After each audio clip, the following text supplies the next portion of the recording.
Hello दोस्तों, तो कैसे हो आप लोग। फाइनली मार्केट में एक ऐसी मूवी यानी एक ऐसी वेब सीरीज आई है जो काफी ट्रेंड कर रही है। यह एक कोठे की कहानी है जिसपे लड़कियों की तस्करी होती थी।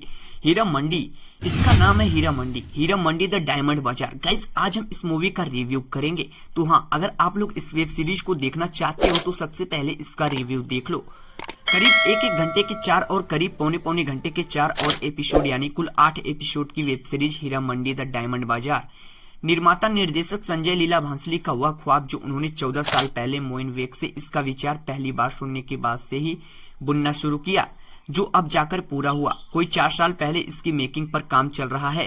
इससे भी पहले से संजय इसका संगीत बुनते रहे। एम तुराज के लिखे गीत और संजय लीला भांसली का संगीत इस सीरीज की आत्मा है। तो सुब्रत चक्रवर्ती व अमित राय के बनाए सेट्स इसका अवतार। सीरीज का संपादन भी खुद संजय लीला भांसली ने किया। तो समझ सकते हैं कि इसमें कुछ भी ऐसा देखने को आपको नहीं मिलेगा जिसकी इस पूरी कहानी में कोई जरूरत न हो। कहानी आजादी से ठीक कुछ साल पहले की है। लाहौर इसका रंगमंच है। तवाइफ में इसके सबसे अहम किरदार हैं। लखनऊ और बनारस इसकी छेपक कथाएं हैं। तो दोस्तों, चलते हैं कहानी की तरफ। दरअसल कहानी में कुछ ज्यादा ही लोग बात करें अगर कहानी की, कहानी लाहौर के कोठों पर कब्जे की है। खैर, बात शुरू करते हैं web series Heera Mandi the diamond bazaar की। ये कहानी मल्लिका जान की है। मल्लिका जान लाहौर के इस कोठे पर कैसे आई, इसकी भी कहानी है कि ये यहाँ की सबसे कतावर तवायफ कैसे बनी। बेटियां उनके कहर से कांपती हैं। बड़ी बेटी बिब्बू जान लुके छिपे क्रांतिकारियों का साथ दे रही थी। दूसरी आलमगीर की बगावत अपनी शेरो शायरी को लेकर अपनी गजल के आखिरी शेर को मतला न कहकर आखिरी शेर ही कहने वाले शायर नियाजी की महफिल तक जा पहुंची। छोटी बेटी ही हीरा मंडी द डायमंड बाजार का भंसाली की तिजोरी से निकला असली हीरा है। इन दोनों बेटियों की अपनी प्रेम कहानी के अलावा एक तरफा प्रेम कहानी लज्जो की भी है। शराब पी पी कर वह भी देवदास की तरह दीवानी हो चुकी है। सब कुछ मल्लिका जान के हिसाब से चल रहा होता है कि उसके अतीत का साया करवट लेता है। उसका पुराना गुनाह नए तेवर में अपने पुराने रूप के साथ फरीदन बनकर लौट आता है।